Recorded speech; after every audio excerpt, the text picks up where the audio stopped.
Today's episode is brought to you by the Daily Gardener Friday newsletter. You can sign up for the newsletter over at thedailygardener.org.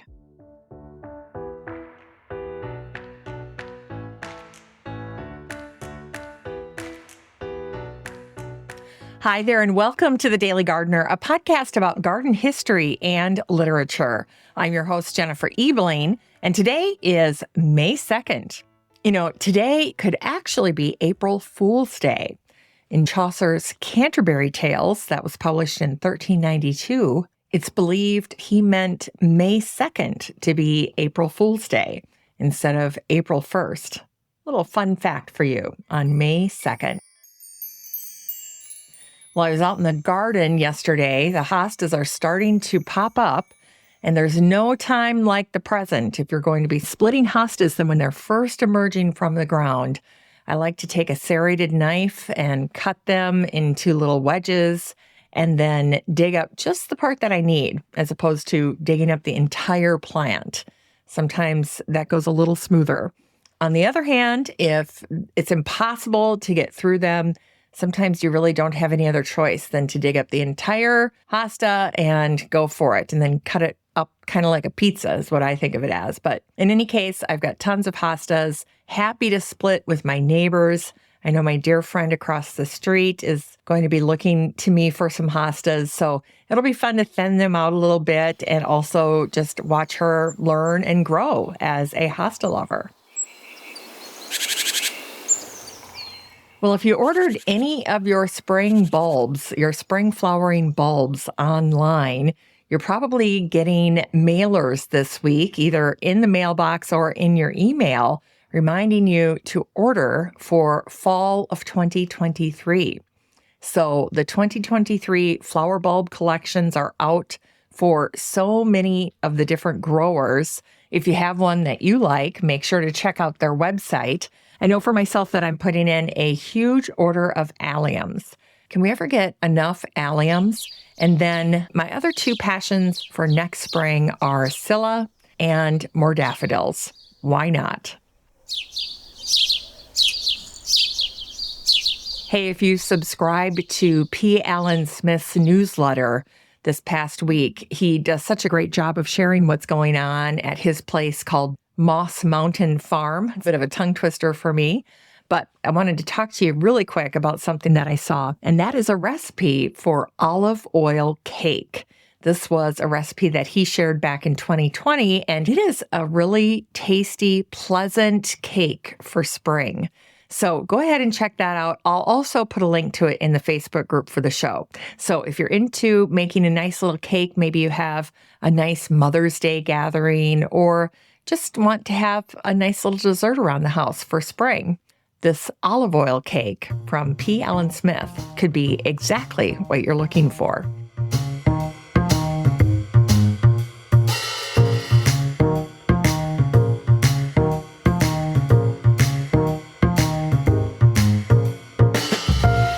Past month, I've been getting bombarded with emails about plant sales. And I'll tell you what, if you're in the Twin Cities area, there is one plant sale I will not miss, and that is the plant sale up at Waseca Farms in Wyoming. It is a true treasure, and it's worth the drive if you're coming from the Twin Cities. Just head north like you're heading to Duluth, and when you hit the Wyoming exit, get off there, head east, and you're going to run right into Waseca Farms, and you're going to be so delighted. It's wonderful. She does a great job. The plants look amazing. The containers are just so gorgeous. And these plants are just so huge. I know that if you were purchasing similar plants in the city, in St. Paul, Minneapolis, you'd probably pay double. So it's a really, really great private plant sale. And if you haven't been, go ahead and check it out and bring your camera because it's a very, very charming little farm.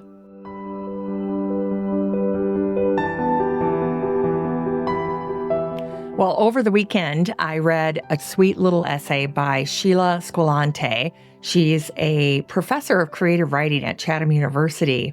And she wrote a quick little story essentially about her own enjoyment of gardening as a form of mental and physical therapy. And so I love the way she started out this essay. I'll share that with you now, and then I'll read the tail end of it as well. It gets very poignant. But Sheila is a kindred spirit when it comes to gardening. She truly finds a way to center herself just by being in her garden in a way that no other activity can achieve. And she writes, "On my way to the car this morning, I see that the deer have been eating my blackberry bush and that daylilies are coming up near the fence. I must have missed a few bulbs when I pulled out the whole stand last summer. I make a mental note to yank them before they take over and to haul the huge pot of blackberries inside the fence where they will be mostly free from nibblers. The eastern redbud tree is just past bloom, its pink blossoms scattered among last year's leaves and this year's weeds. It's chilly on this late April morning, and I'm still wearing my winter coat to drive my kids to school. Still, I know the consistent warmth is coming, and with it, all the labor and delight of tending a garden." And then this is how she ends this essay, and I just thought that the ending was just so poignant. So she writes, "In the spring of 2021, I lost my mother to small cell lung cancer. She had been a flower gardener when I was a child in Lexington, Kentucky. Petunias and peonies, I think, but roses are what I remember best, growing at the corner of our property up against the railroad tie fence.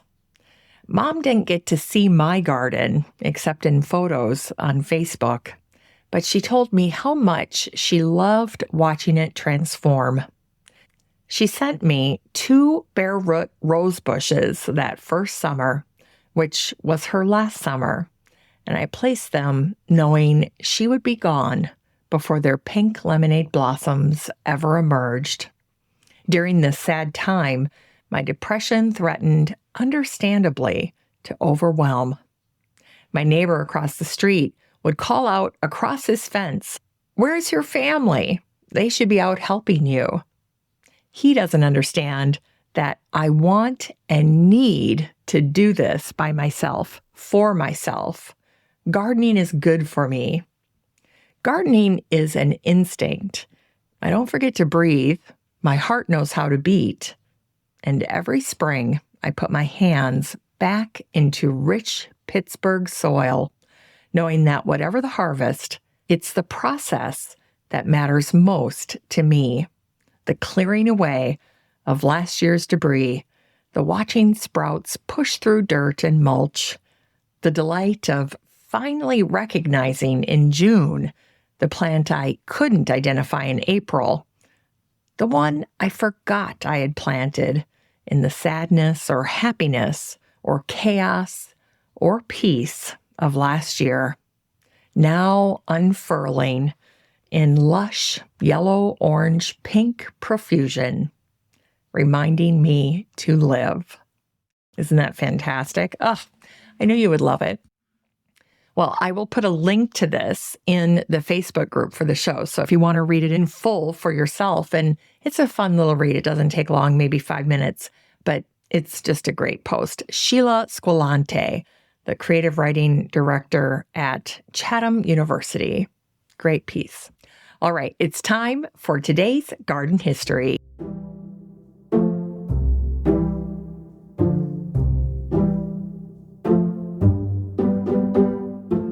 It was on this day in 1497 that the Canadian explorer John Cabot set sail from Bristol, England, on his ship Matthew.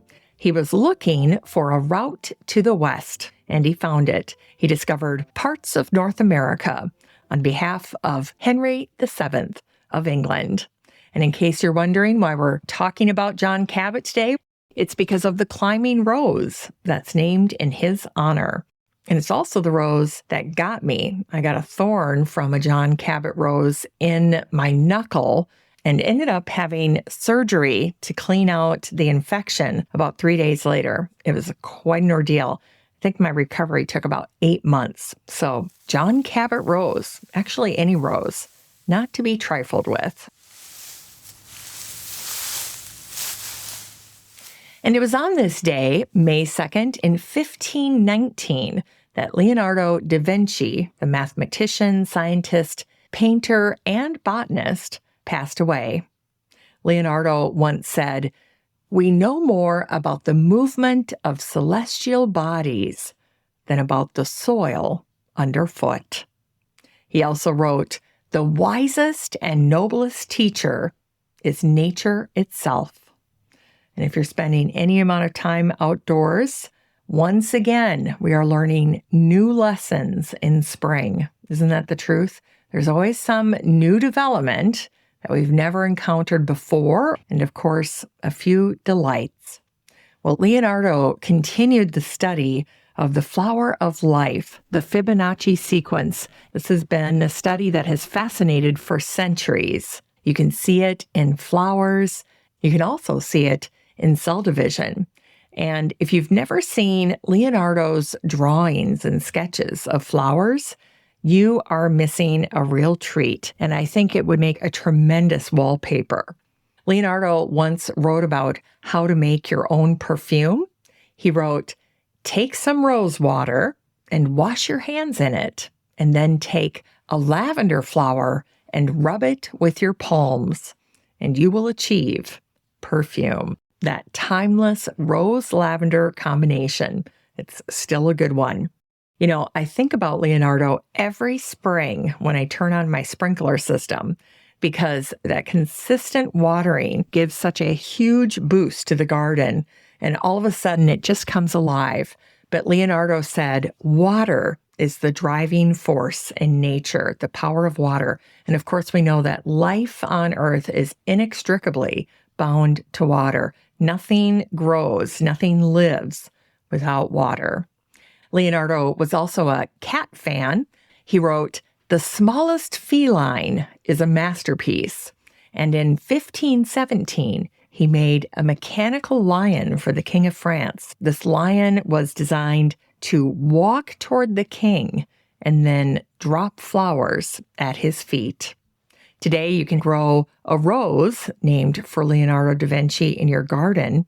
It's a beautiful pink rose, very lush, very pleasing, with lots of nice big green leaves to go with those gorgeous blooms. It was Leonardo da Vinci who wrote, "Human subtlety will never devise an invention more beautiful, more simple, or more direct than nature, because in her inventions, nothing is lacking and nothing is superfluous."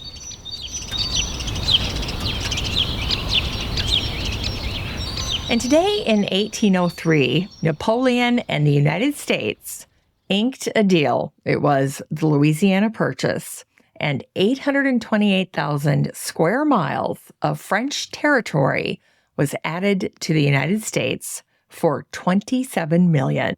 Now, the purchase of this land impacted the Lewis and Clark expedition because they had to explore the area that was bought in addition to the entire Pacific Northwest. And so this was a major effort on the part of the United States to inventory and chronicle the extent of the country. Now, to get ready for this trip, Meriwether Lewis was sent to Philadelphia. And when he was there, he worked with a botanist, a naturalist and physician by the name of Benjamin Smith Barton. He was the expert in Philadelphia. And so he tutored Meriwether Lewis to get him ready, because Lewis had really no knowledge of natural history or plants. And so he needed to basically cram all this information in so that he could maximize what he was seeing and collecting. Now, in addition to all of this homework, all of this studying about horticulture and botany and the natural world, Meriwether made one other purchase for $20. He bought himself a big, beautiful Newfoundland dog, and he named him Seaman. Always nice to have a little dog with you when you're exploring. And it was on this day, May 2nd in 1806, that the garden writer John Abercrombie died. The previous day, John had fallen down some steps. He had broken his hip a few weeks earlier, and so this last Fall is what did him in. John was a true character. He loved to drink tea. He was a vegetarian. He was Scottish, and he was a lifelong gardener. His biggest success was his book, Every Man His Own Garden. John would go on to write other books on gardening, like The Garden Mushroom, The Complete Wall and Tree Pruner, that came out in 1783, and The Gardener's Daily Assistant, which came out in 1786. But none of them rose to the level of popularity as Every Man His Own Gardener. John and his wife had 17 children, and they all died before him, the last one dying about 10 years before he died on this day in 1806.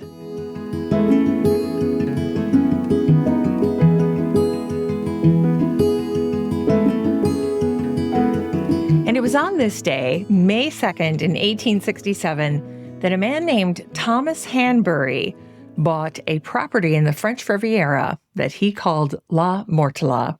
Now, in 1913, the Botanical Journal shared the story of Thomas and his brother Daniel, and it also described the moment that Thomas saw his property for the very first time. It said, "It had been the dream of Thomas Hanbury from his early youth to make a garden in a southern climate and to share its pleasures and botanical interests with his favorite brother. While staying in the Riviera in the spring of 1867, after many years of work in the East, Thomas decided to carry out his plan. He was first inclined to buy Cap Martin, but he gave up the idea as soon as he became acquainted with the little cape of La Mortala.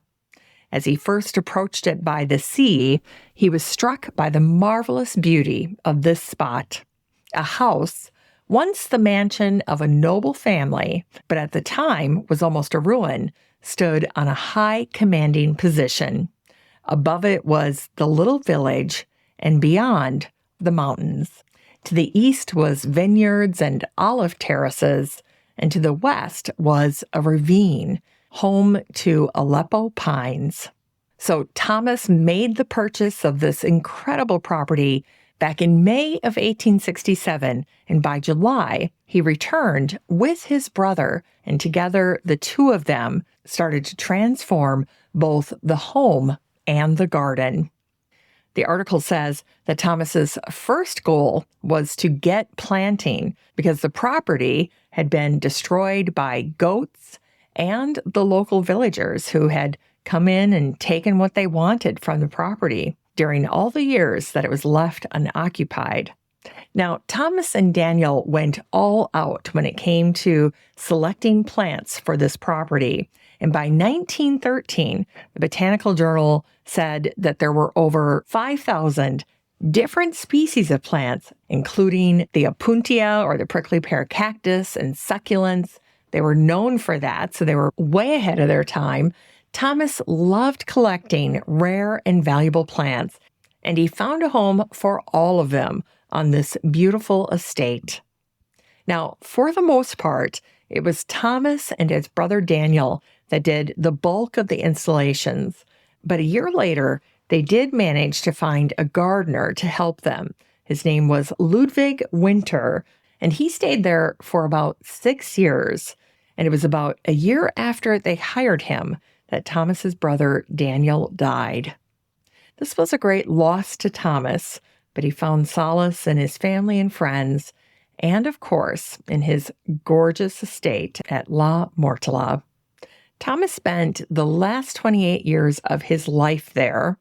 The Botanical Journal says that he knew almost every plant in his garden, and that the most precious to him were those plants that reminded him of his beloved brother. Thomas went on to found the Botanical Institute at the University of Genoa, and the herbarium there was named in his honor. It was called the Institute Hanbury, and it was commemorated in 1892. Well, as Thomas grew older, the Riviera grew more popular, and soon his property was opened to the public 5 days a week. And this article in the journal says, the garden is practically never without flowers. And by the way, that's still true today. I just took a tour via a YouTube video, and the garden is still beautiful. They write, as soon as the autumnal rains set in, the flowering begins and continues on. By May, almost every plant is in flower. The most remarkable include the Banksian rose, which is a yellow rose, Fortune's yellow rose, the sweet-scented pittosporum, the wonderful crimson Peruvian magic tree, and the beautiful blue spikes of Canarian echium, which is in the borage family, and it's also known as the Tower of Jewels. So you can about imagine how gorgeous that is. But in a nutshell, it's a very different growing zone than most of us get to enjoy. But Thomas knew that even in that growing zone, there were limitations and frustrations and challenges. It was Thomas Hanbury who said, never go against nature. And he used that as his philosophy when he was planning gardens, when he was working with plants, when he was trying to figure out what worked and what didn't. Even in the French Riviera, never go against nature.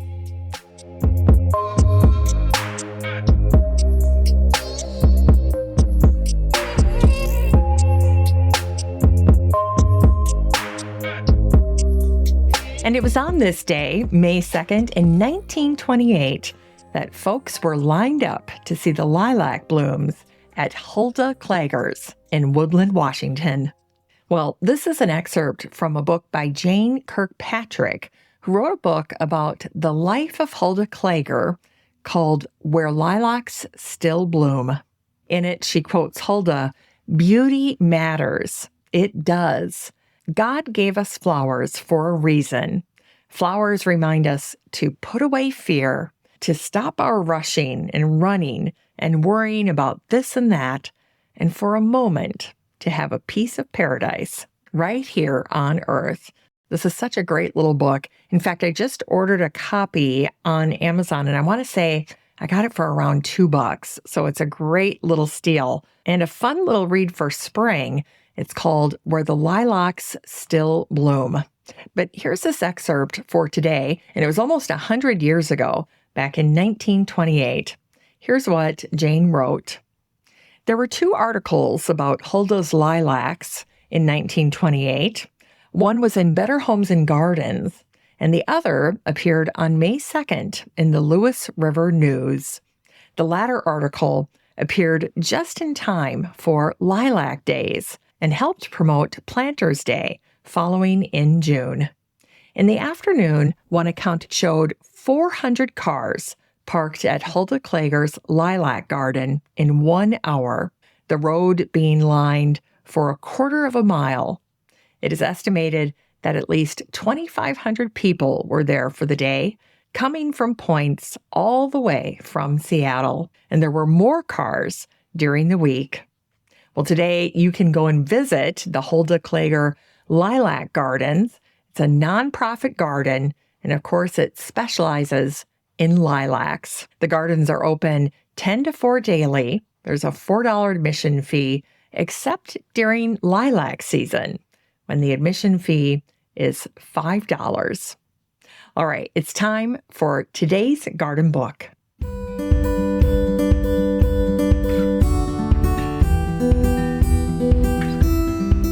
It's time to grow that garden library with today's book, A Gardener's Guide to Botany by Scott Zona. Well, this book came out in December of 2022, and the subtitle is The Biology Behind the Plants You Love, How They Grow, and What They Need. And I think it's that last part that more gardeners are intrigued by. But if you're a true botany geek, you will love every page of Scott's book. I'm picking it up right now. So if you hear that little crackle and crunch, it's me opening the cover of this book. But I wanted to share with you a little bit from the preface of Scott's book. Scott, by the way, is truly an expert. He's a research botanist by training, and his undergraduate degree is in horticulture. So he's a lifelong gardener and a trained expert. He's a conscious competent. He knows exactly what he's writing about. But here's what he wrote in the preface of his book. As I sit down to write, I gaze at the windowsill near my desk. On it sits a dwarf sansevieria forming little rosettes of deep green leaves. Above it hangs a slab of cork on which is mounted a tiny air plant that is pushing out oversized violet flowers, one at a time. Nearby are two plants, an agave and an aloe, that have similar forms, but one evolved from Mexico and the other in South America. Above them, a furry-leaved peperomia and a hybrid philodendron both grow contentedly in the diffuse light that reaches the shelf next to the window. My most curious visitors might ask a question about a plant or two, and when that happens, I can barely contain my delight. There is so much to tell. Well, this book starts out with a chapter called Being a Plant. And if you are a bit of an empath, you may feel that you understand what it's like to be a plant. But Scott is going to tell you scientifically, what does it mean to be a plant? He writes in chapter 1, for most people, the plant kingdom is a foreign land. Its inscrutable inhabitants are all around us, but they communicate in a language that seems unintelligible and untranslatable. Their social interactions are different, their currency doesn't fit in our wallet, and their cuisine, well, it's nothing like what we eat at home. In the plant kingdom, we are tourists. Well, taking you on a tour of Scott's book here, chapter 2 talks about the plant parts and what they do. So a little bit of Plant 101 here. Then the next 3 chapters are devoted to what plants need. And so the chapters cover 3 things. Can you guess what they are? Water. Chapter 4 is light. And then chapter 5 is nutrients. Chapter 6 talks about defense. Chapter 7 is reproduction. Makes sense. And then last but not least, seed dispersal. So this is a fantastic book that's going to get to the bottom of so many of your questions about plants, why they do what they do, and why maybe we're missing the mark as gardeners when it comes to taking care of them and cultivating them. So I would say this book is for the very serious and curious gardener, and that just may be you. This book was a 2023 American Horticulture Society Award winner. I love the cover. It's beautiful. And of course, I love the title, A Gardener's Guide to Botany. This is the perfect book to round out your collection if you have the Botany in a Day book. It looks like a big botany workbook. I love that book. This book is a really great companion to that. There's also a book called Botany for Gardeners. And when I think about Scott's book here, I will be putting it on the shelf right beside both of those, Botany in a Day and Botany for Gardeners. And so now we're adding A Gardener's Guide to Botany. I love it.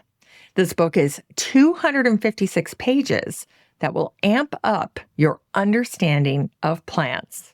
No more mystery and all of the answers that you've been looking for.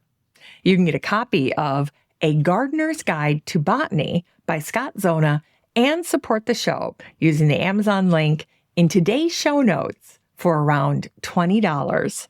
And that's a steal. Good pick.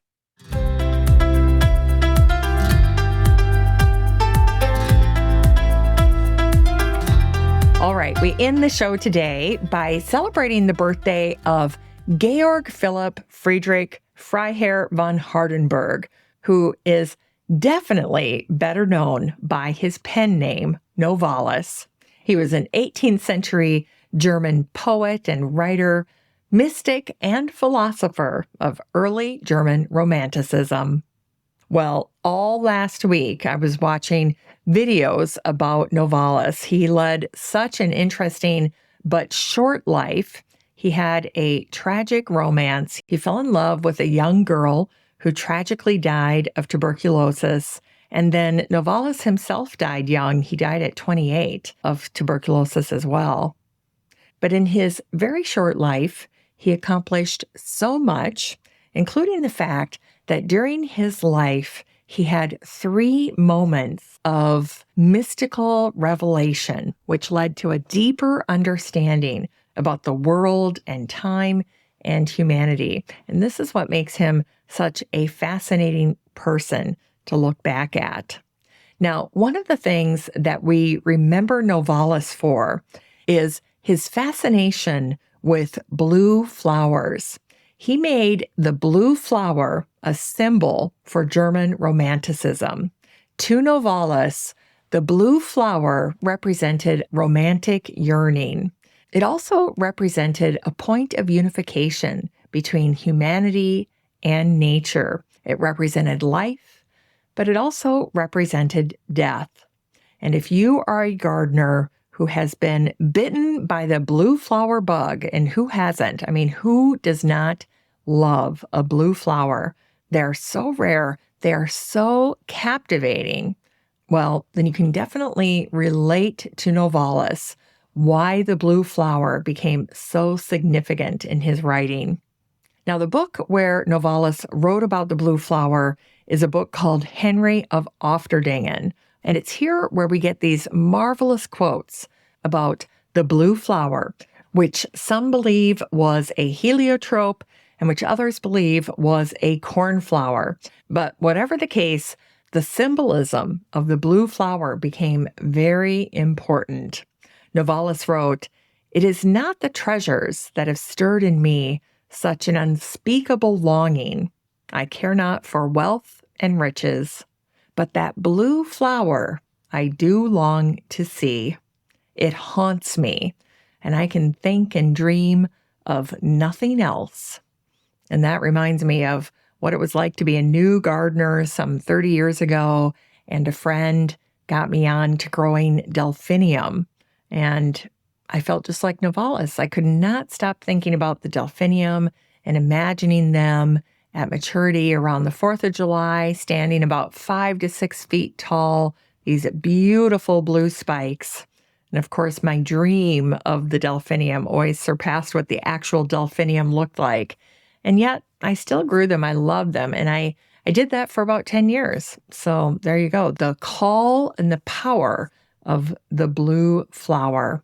Novalis writes later in the book, he saw nothing but the blue flower, and he gazed at it for a long time with indescribable tenderness. Those blue flowers really command our attention.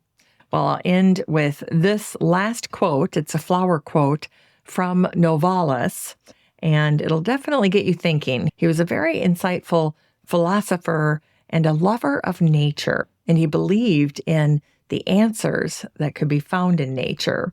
And so what he does here in this quote is he asks a series of questions. And like all good philosophers, Novalis knows that the answer is in the questions, and that the questions are more powerful than the answers. Novalis writes, "What if you slept? And what if in your sleep you dreamed? And what if in your dream you went to heaven and plucked a strange and beautiful flower? And what if, when you awoke, you had the flower in your hand? Ah, what then?" Great question to end today's show on. Well, that's it for the Daily Gardener. Thank you so much for listening. Don't forget to check out that olive oil cake recipe. I will have that in the Facebook group for the show, along with a few of the other items that I mentioned. You can get your spring flower bulbs reserved at your favorite vendor. That's something else that you can do this week. You can also check on the progress of your hostas. You can split a few of them. You can check out a few plant sales. And like Sheila Squilante, hopefully you can find some peace and healing in your garden. And just a reminder that you have a standing invitation to join the free Facebook group for listeners of the show. The next time you're over at Facebook, just search for Daily Gardener Community, where you'd search for a friend and then request to join. And if you'd like more of the Daily Gardener, you can subscribe to the newsletter over at thedailygardener.org.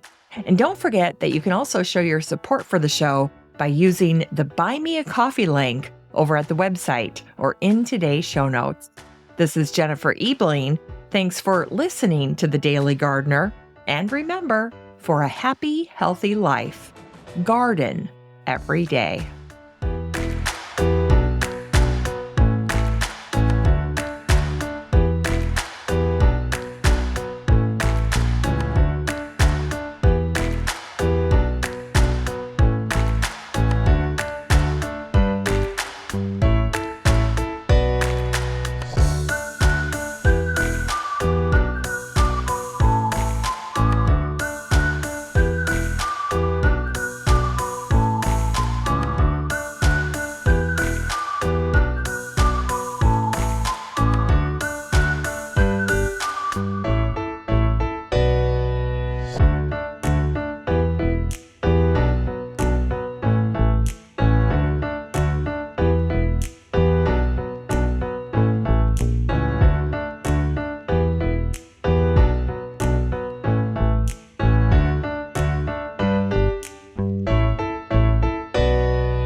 Hi there, Daily Gardeners. I just wanted to let you know really quick that I'm taking the next 2 weeks off. I'm starting up my student gardener program. I also have my 2 kids coming home from college. I am opening up the garden up at the cabin, and I have a speaking engagement that I need to prepare for on Monday. I'm speaking on the 2023 garden, and I'm putting together some botanical history and folklore and fun facts, as well as a curated list of summer reading so that you can grow that garden library. Sound familiar? So my plate is full, but I will be back with you again on Tuesday, May 16th. So until then, I hope you have a chance to get some work done because I know we all have so much to do in the garden. All right, be safe.